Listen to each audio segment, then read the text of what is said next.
2018 Mitsubishi Outlander PHEV test drive review. About time. A plug-in hybrid in a practical crossover. This might be a hybrid that people actually want. For most automotive brands, electric vehicles are seen as the next dominant technology, and most have stated their goals to electrify their lineups within the next decade. By electrified, some might be as mild as batteries that recoup otherwise wasted braking force paired with a combustion engine that provides all the drive power, all the way up to fully electric vehicle powered solely by batteries that charge at home, work, or a variety of charging stations starting to pop up around urban centers and between them. However, we are still a long way from having enough chargers to satisfy all the miles logged by our car-crazy culture, and not enough cars provide adequate range to accommodate all the demands of a family car or commuter for a price attainable by most new car shoppers. In order to build toward a predominantly electric automotive landscape, we need infrastructure and affordable options for a variety of lifestyles. There are plenty of hybrid cars like the Toyota Prius and Hyundai Ioniq that recharge as you go, but can only offer short bursts under electric power alone. There are only a handful of small, affordable electric cars like the Chevrolet Bolt and Nissan Leaf, as batteries and development of entirely new electric powertrain are still so costly that there is little incentive to push them for companies driven by profit. The bridge between those two is the plug-in hybrid, with a larger battery than standard hybrids, an electric motor fed by the battery that can drive the car under its own power, and the ability to plug in and recharge overnight or during downtime. Even if the battery is drained, there is a conventional gas engine that takes over to get you the rest of the way to your destination, and also means you don't have to plan road trips around charging locations and times.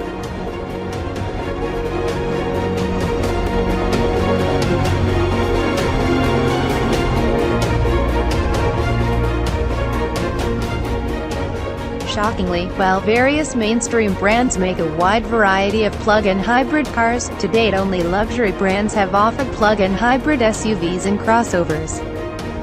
Of all the brands already competing in the growing hybrid and electric vehicle market, Toyota, Chevrolet, Ford and Hyundai in particular, they have yet to offer a plug-in crossover, and Mitsubishi has beat them all to the punch with the 2018 Outlander plug-in hybrid. Not only is it the only plug-in hybrid, there are only a couple of hybrid SUVs in this, the RAV4 from Toyota and the Rogue from Nissan. With consumers buying SUVs by the boatload and defection from cars at an alarming rate, winning the race to deliver an affordable plug-in SUV should be a coup for the small brand, and help it grow in North America. On the other hand, if it's an underwhelming vehicle overall, or poorly executed because it was rushed to market, it could just as well harm the brand more than it helps. The good news for Mitsubishi is that the Outlander PHEV is good. Of course, while the future-ready powertrain grabs all the headlines, a utility vehicle needs to be practical above all, and the Outlander delivers reasonable cargo and passenger space. It doesn't hurt that the Outlander's interior is attractive, straightforward and conventional, but with a touch of glossy piano black plastic brown leather that felt fine to the touch, and silvery accents splashed throughout likely mean no one will walk away because they hate the design. The brown leather seats are comfortable as well, power adjustable in only the basic directions, but well suited to a variety of body types. The rear seats were also spacious and competitive for the class, and can recline just a bit for a bit of comfort and more secure child seat installation, with high anchors in the back making it easier to attach the third tether.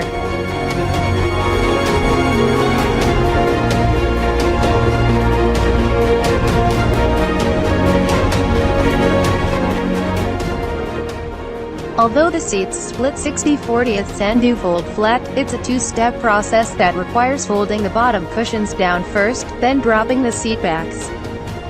Because the Outlander is available with 3 rows of seating in some trims, there are extra cup holders in the trunk that cut in on cargo space, as does the big subwoofer.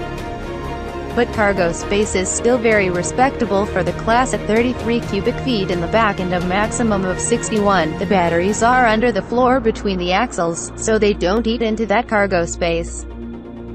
Class leaders boast almost 40 in the trunk and over 75 max, but not many of them have a household 110 volts outlet back there, which is a neat feature for the annual camping trip. Getting to the campgrounds will also be an easy task as the Outlander is a pleasant cruiser. It's a very mild-mannered vehicle without anything exciting going on, but it's easy to pilot with good visibility, light steering, a decent turning circle, and all-wheel drive for good traction in any weather or season. A multi-view camera makes getting into the parking spot a lot easier as well. On the highway it's not the most settled and stable ride as its tall, slightly boxy profile and soft suspension can make it susceptible to crosswinds and a bit of wandering.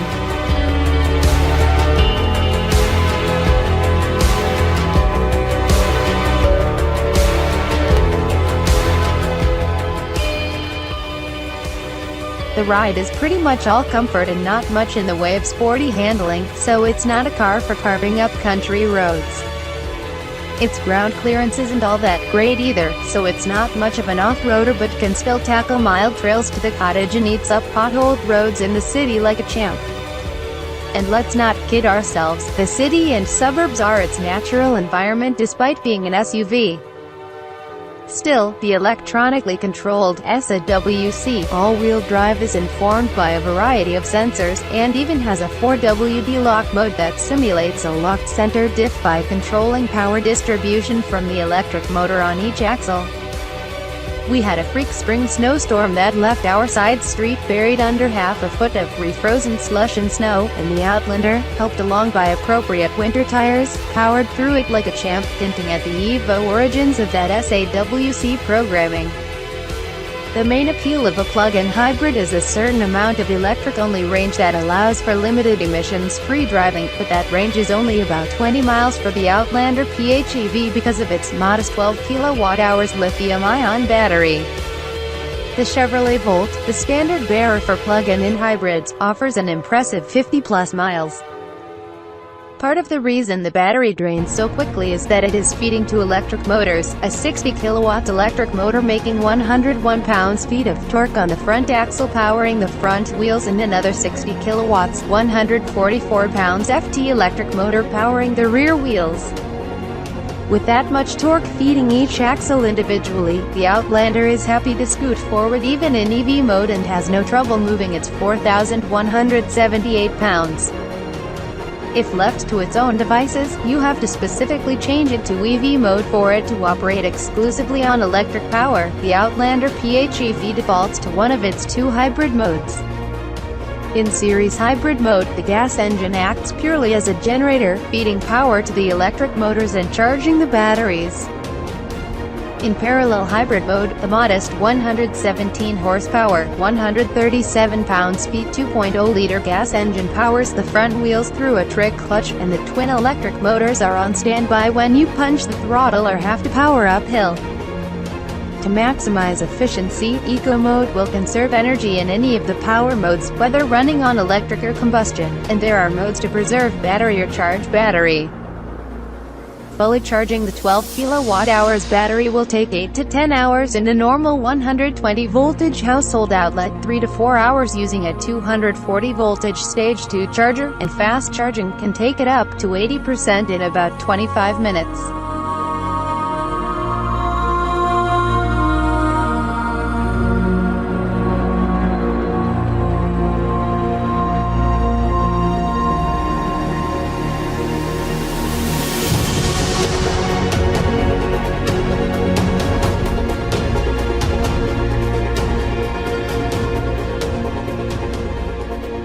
From the driver's seat, you can generally just ignore all of these modes and you might even forget about all the trickery going on under the hood and between the wheels because the power delivery and transition between power sources is almost completely undetectable.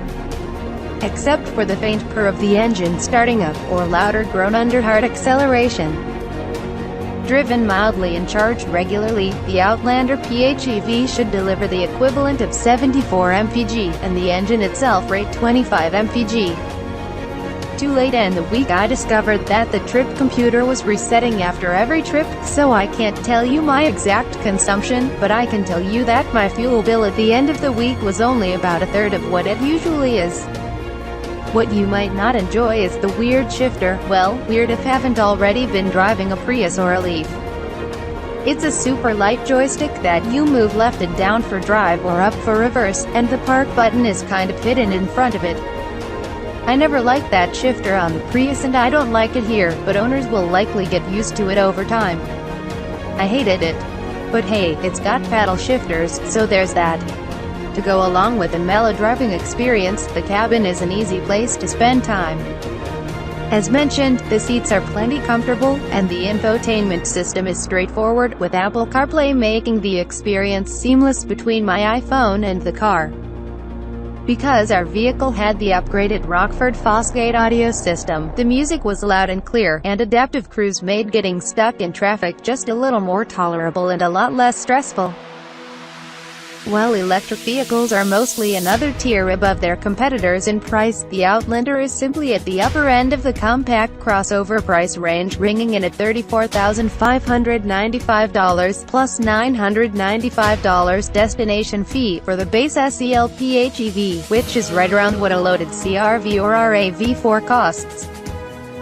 Our model was the loaded GT trim $40,295 plus $995 destination fee, which is comparable to a fully loaded Chevrolet Equinox Premier with its efficient diesel, and in certain states you can factor in rebates to give it an even better value proposition.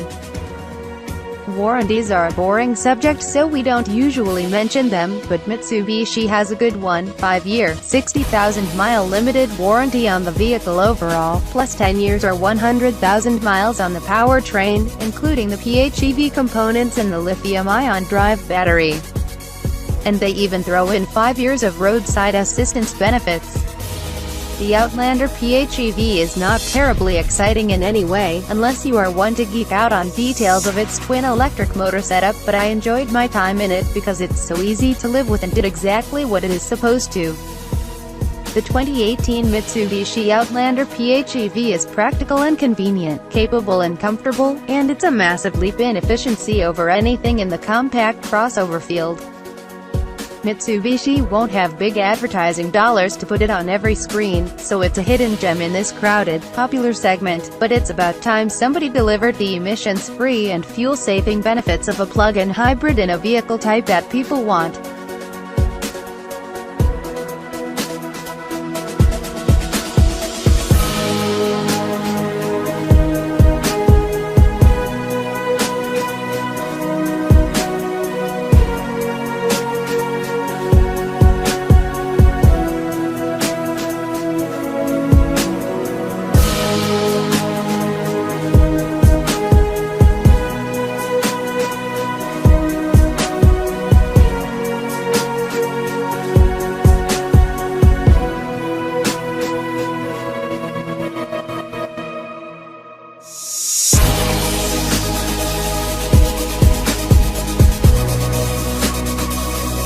Thanks for watching.